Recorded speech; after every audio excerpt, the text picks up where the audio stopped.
les gens, c'est Poulpi, on se retrouve pour la première vidéo réalisée au Maroc. Je suis sur le toit de l'immeuble, enfin de mon immeuble, de l'immeuble où je vis lorsque je viens ici, à Marrakech au Maroc. Vous pouvez voir qu'il fait très beau, mais ça c'est comme d'habitude ici. Donc vous pouvez voir Marrakech derrière moi, voilà les belles couleurs ocre de cette belle ville qu'est Marrakech, avec ici une petite mosquée, ici une petite église. Donc vous voyez, les religions cohabitent à merveille ici, et c'est plutôt sympa. En tout cas, on n'est pas là pour parler de Marrakech, on est là pour parler du All-Star Game. Cette nuit, on a donc appris les 5 joueurs qui font partie du starter à l'Est et les 5 joueurs qui font partie du starter à l'Ouest. Force est de constater que Poulpi n'est pas content. Pourquoi? Parce qu'il manque Westbrook.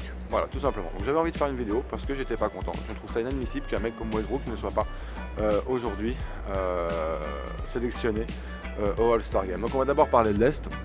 Vous allez voir qu'à l'Est, il n'y a même pas de poste 4, il n'y a même pas de poste 5. Je rappelle que les votes, c'est 50%. Il y a 50% des votes qui sont donc comptabilisés avec le vote du public, des fans. C'est pour ça qu'on avait, avec ces votes-là, un Zaza Pachulia à l'Ouest en deuxième position. Pourquoi pas. Et le reste, c'est 25% des joueurs et 25% des médias. D'accord? Qu'à l'Est, en meneur, nous avons Kyrie Irving. Vous savez, je l'adore. J'adore Kyrie Irving.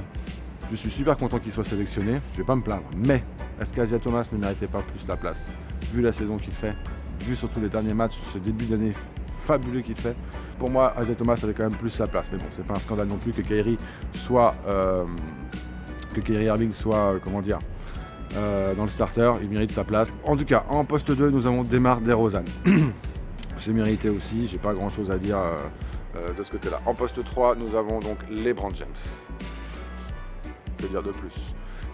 Comment ne pas mettre LeBron James? Mais vous allez voir, on a 3 postes 3. On a LeBron James, on a Giannis Antetokounmpo, alors ça c'est ultra mérité aussi, donc de toute façon il fallait qu'il y soit dans le starter, mais bon, LeBron James peut jouer poste 4, donc c'était pas choquant, mais il fallait un pivot après.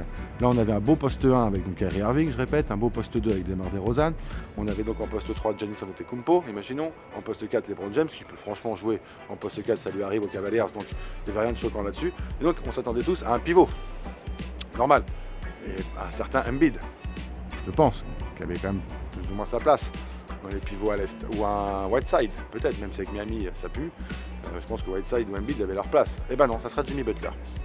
Voilà, ça sera Jimmy Butler, donc Jimmy Butler poste 3, qui fait une saison extraordinaire, il n'y a pas de problème. Mais bon, 3 postes 3 dans un starter, ça me paraît un peu bizarroïde. Je sais pas si vous voyez d'ailleurs, vous voyez les belles montagnes. Je sais pas si on voit avec le soleil et tout, mais il y a le Haut Atlas qui est juste derrière moi, c'est une chaîne de montagnes. Assez magnifique, franchement, assez magnifique. Je vous mettrai peut-être des images en incrustation de cette vidéo, on verra.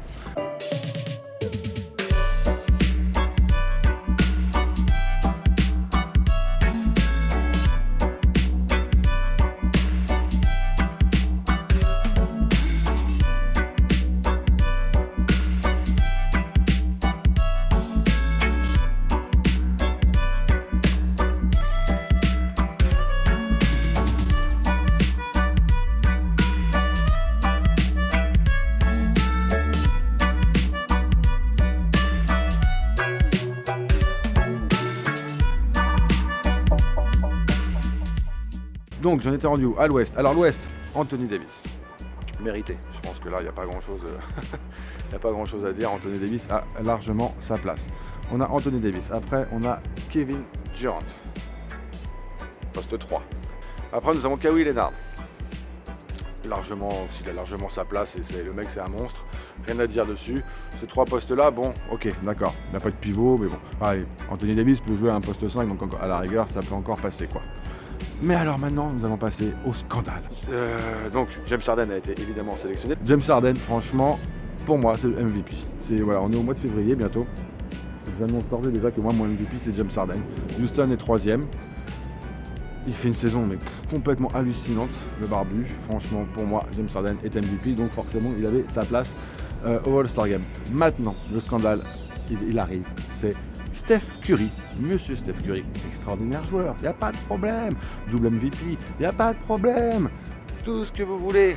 Mais sur le début de saison, d'octobre à aujourd'hui, si Westbrook n'est pas devant Curry, excusez-moi, je ne comprends pas.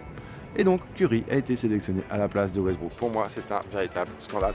Franchement, ce n'est pas normal du tout que Curry ait été sélectionné à la place de Westbrook. Comment il a pu être sélectionné? Grâce au vote des fans. Ce n'est pas à cause des médias, ni à cause des joueurs, c'est à cause des fans, enfin à cause grâce, hein, c'est à vous de voir, vous choisissez le mot que vous voulez.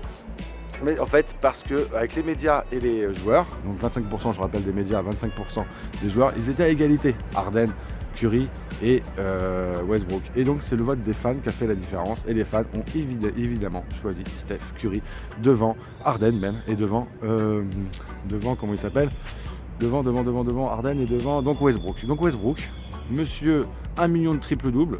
Je crois qu'il est rendu à 20 triple-double, 20 ou 21 triple-double quand même. On est qu'en février, les gars. Même pas, qu'est-ce que je raconte. on est qu'en janvier. On est le 20 janvier, il me semble, aujourd'hui. Je suis un peu décalé ici. Hein. Donc évidemment, il va être sélectionné, il sera remplaçant, il n'y a pas de problème. Moi, je suis désolé, j'aimerais juste qu'on enlève les fans. Voilà, c'est pas à nous de voter, parce que sinon, si nous on vote, c'est-à-dire qu'il y a des Zaza Pachulia dans le starter. Il faut arrêter au bout d'un moment. Donc voilà, il faut arrêter de faire voter les fans, il faut faire voter des professionnels du métier, les joueurs. Et pourquoi pas les coachs, enfin les coachs ceux qui choisissent les remplaçants, mais voilà, les joueurs et les médias. Ça me paraît beaucoup plus logique que faire voter les fans. Les fans, s'ils veulent nous faire plaisir, qu'ils fassent des vrais matchs de basket lors du All-Star Game, et ça nous fera beaucoup plus plaisir qu'avoir le droit de choisir qui y sera et qui y sera pas. Parce qu'à cause de ça, Russell Westbrook, je dis bien Russell Westbrook, qui gagne pas loin d'être le MVP de la saison, même si pour moi il n'y est pas parce que les OKC sont 7e et non pas 3e comme les Rockets, n'y sera pas. Il ne sera pas starter. Voilà, ça prouve que cet événement que je regarderai, je ne sais même pas si je le regarderai, très honnêtement, je ne sais même pas. L'année dernière, je ne sais même pas si j'ai tout regardé parce que c'est de la merde, on va pas se mentir, c'est de la merde. La seule chose qui va m'intéresser, c'est peut-être le concours de 3 points, toujours intéressant. Il y a du suspense entre les Splash Brothers, même si cette année je mise sur Booker, je le dis, je mise sur Booker des Suns, on verra si j'ai raison ou pas. Et en dunk, Gordon versus Lavine. Forcément, ça peut être que du bon. Je peux pas non plus trop épiloguer parce que je suis au Maroc et en download ça va, mais en upload, pour uploader sur YouTube, c'est une catastrophe. La vidéo ne sera sans doute pas en ligne aujourd'hui, mais sera sans doute en ligne demain, je pense. Je vais faire mon possible. Je vais bientôt donc rentrer, donc je rentre la semaine prochaine, en fin de semaine prochaine. Je pense que les lives recommenceront donc en début, pas de semaine prochaine, mais l'autre semaine d'après. Voilà. Et donc voilà les gens, encore une fois, je vous dis bonne année, hein, il n'est pas trop tard pour vous dire bonne année, hein, bonne année 2017. On a jusqu'au 1er février, je crois, pour dire bonne année. Donc bonne année à vous tous, j'espère que vous avez passé de très bonnes fêtes. Moi ici, ça se passe très très bien, encore une fois, sous le soleil. Et je vous souhaite à tous que des bonnes choses. Ciao, pslama les gars, comme on dit ici. Bye.